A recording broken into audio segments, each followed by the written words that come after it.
There you go. So do you know how to run that fucking camera? Because I sure the fuck don't. Or the air camera. You're running? Yep. It's recording. Okay. So we have all that problem about Trump did this is great.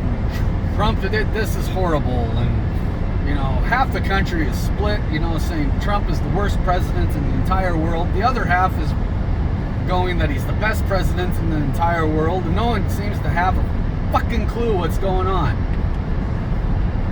The problem isn't that he's great or bad. The problem is one side or the other won't fucking admit that that they were wrong. That they were wrong when he got elected. He either is great or he isn't great. Personally, I think he's the shittiest president this side of history. I mean, look at his works. He's a liar. He can't tell the truth. He does nothing but call people names. He's a bully. And for those of you who are religious, you shall know them by their works. I'll just leave it at that. What the real problem here is we have an older generation saying the younger generation is at fault on all of this because we're raising our children, so everybody has to have a trophy. Yeah. You know what else? We're raising our children. We may be raising our children that everybody has a trophy. Personally, I don't think everybody has to have a trophy. Second place is the first loser, after all. We are raising our children to admit when we're wrong, which half of our country isn't doing. Half of our country is raising our children full of pride and, you know, star-spangled greatness. I tell you what, if we're so fucking star-spangled great, how come we are damn near dead last in every positive category in the world? It's because our fucking American pride. Don't get me wrong, I'm glad to be an American. But doesn't the Bible say pride is bad?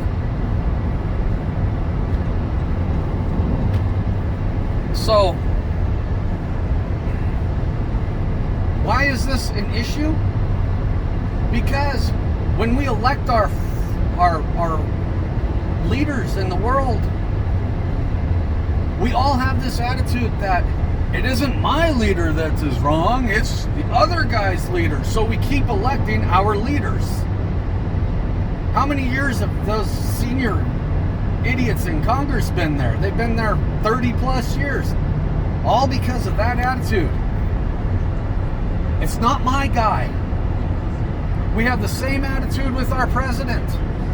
The conservatives, the liberals are sitting there. He's the worst president ever. The conservatives, he's the best president ever. And neither side can be wrong. That's the problem. Neither side can be wrong. Because they have so much damn pride that they're afraid to admit they're wrong. They're afraid that if they're wrong, it's the end of their life. Their standing. Guess what? You don't have political fucking standing. You're a common person. Nothing wrong with being a common person. I'm a common person, and I'll probably get all of 3 views on this video. Maybe 1 all the way to the end, and that's probably going to be me. So we need to get over ourselves. We need to get over this whole pride issue. We need to get over this, I can't be wrong. I mean, healthcare is a perfect example. It has to be our way or no way.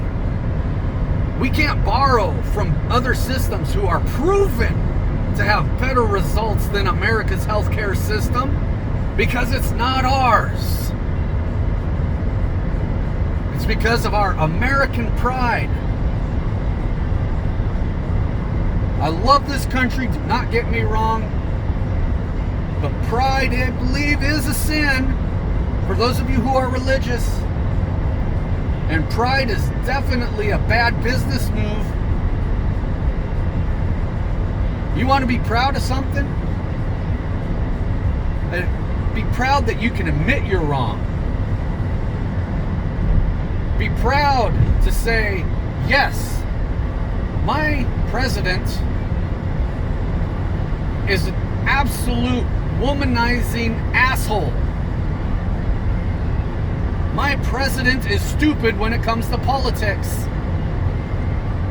And no, you can't say I'm just saying that because I'm a liberal. He has admitted he's not a politician.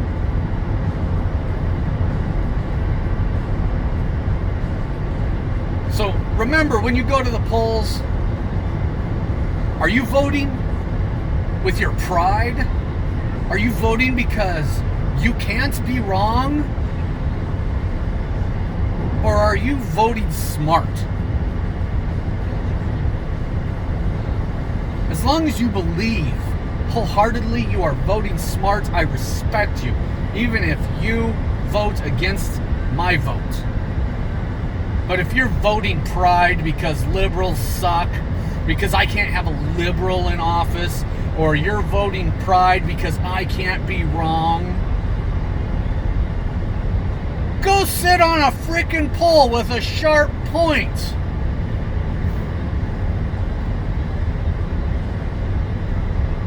And if you want, I'll sit at the bottom of the pole with a baseball bat hitting it, so you have some nice vibrations.